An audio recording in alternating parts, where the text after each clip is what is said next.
Hi, it's Kieran here, thanks for tuning in. I wanted to do a quick video to explain how I made Living Doll, why I made Living Doll, and show you how some of the special effects were done.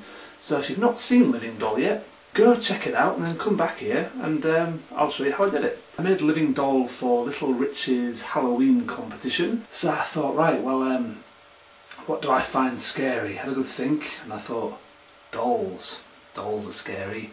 Well, I'll show you the doll. Here she is. Hello. And yeah, she's a creepy doll. Very, very, very creepy.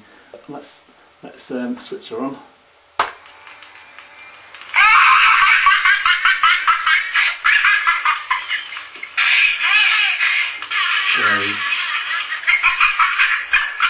And yeah, as I said,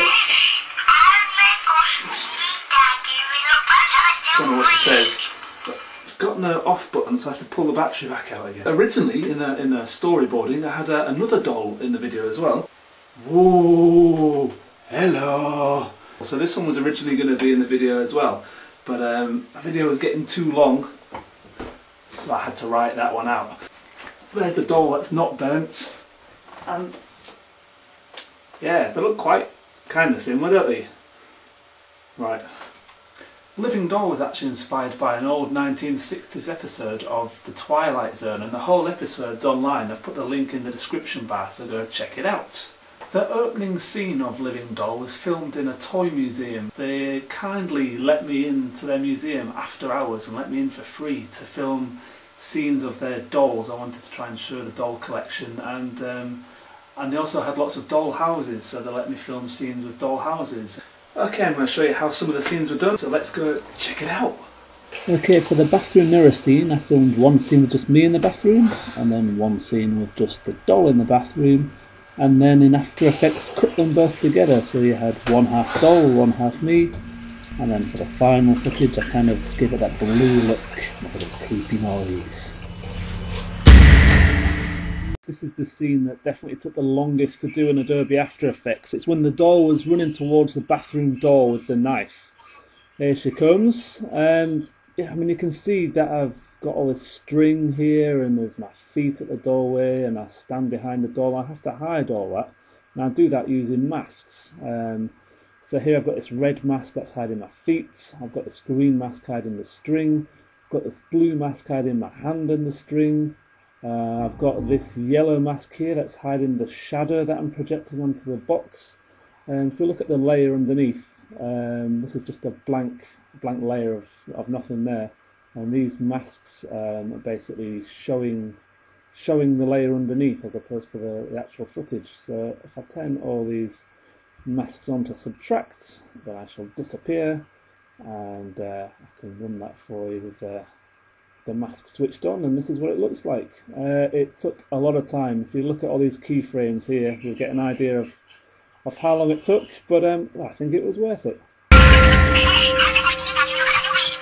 show you quickly how I did this final scene whereby Ken is locked in a doll's house, trapped, and can't get out, and the doll's house is in a doll museum. Poor Ken. Called him Ken actually because it's a doll's name, you see, Barbie and Ken. Right, okay, so I've got two layers here. One's of the dollhouse, and I'll turn that one off. And one is of me banging on a window going, "Help! Doll's gonna kill me! Let me out!" Fine acting skills, I'm sure you'll agree. And I'm in front of a green screen. So let's get started. I want to go to Effects, Keying, Keylight 1.2. Hit the screen color dropper tool and click on the green, and then the green goes black. Now that's important because black in Adobe After Effects is a see-through color, but my green screen's a bit naff. It's a bit too thin really, it's not wide enough, so I need to just get rid of this door bit here. We need to get rid of that, subtract, so it goes black, and get rid of this white bit of wall here, and again put it on to subtract. So I'm just going to do this very quickly really, just to show you the basics. Now you want it to be as black as you can, and all the black bits need to be really black, because black is see-through. Anything that's not quite black, you'll see it a bit. So I've just gone to combined, and you can see that this bit here maybe could be a bit blacker, so I'll just play with the screen gain and just, there you go, it's a bit blacker so it'll see through a bit better. but you know, we could do a whole other tutorial on just key lighting. It's there's a lot you can do with it. Now, if I put that other layer back in, you can see now that the green screen's gone. I'm still there. We need to move myself into position, so I need to be a lot smaller to start with. Maybe about that size, and I need to be behind the window, so I need these window frames in front of me. So to do that, I turn the opacity down so I can see the layer underneath a bit better. Keep this layer selected, and we're going to make 4 quick masks, so we can just show these squares really. So I'm just behind, well, these squares are the only bits that reveal me really. Kind of the frames need to be in front. So let's cut these out. Again, I'm just doing it very quickly. I just want to show you the basic theory behind what I did and the problems I had and how it was all fixed. Okay, so let me turn the opacity back up to 100.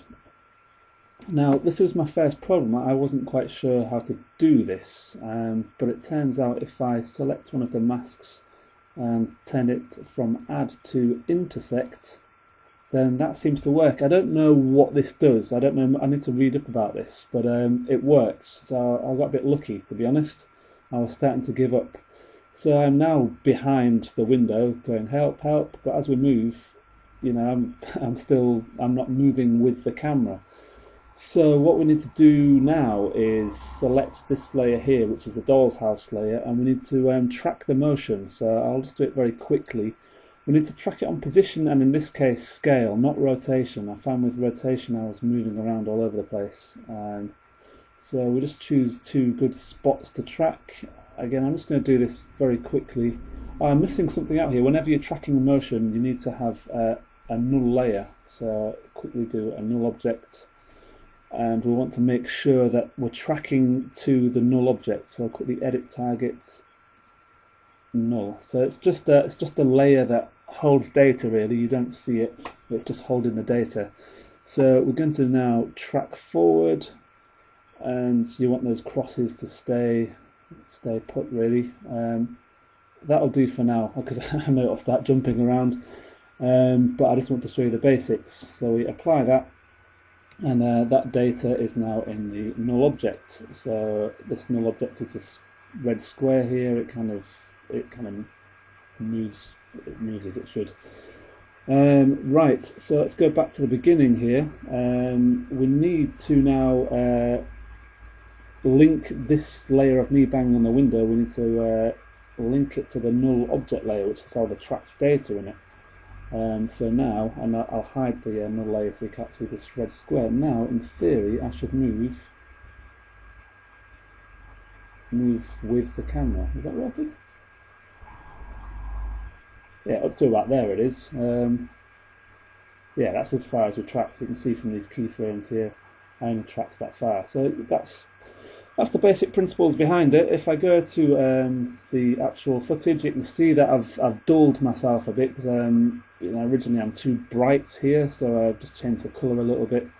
And yeah, here's my null layer here. You can see I have to track it a lot further, and that's how it was done. Get off me! Get we're back online! I just want to say a big thank you to Little Rich for doing this competition. It kind of inspired me to make a video better than I maybe normally would, because there were so many people entering and it was such a big competition.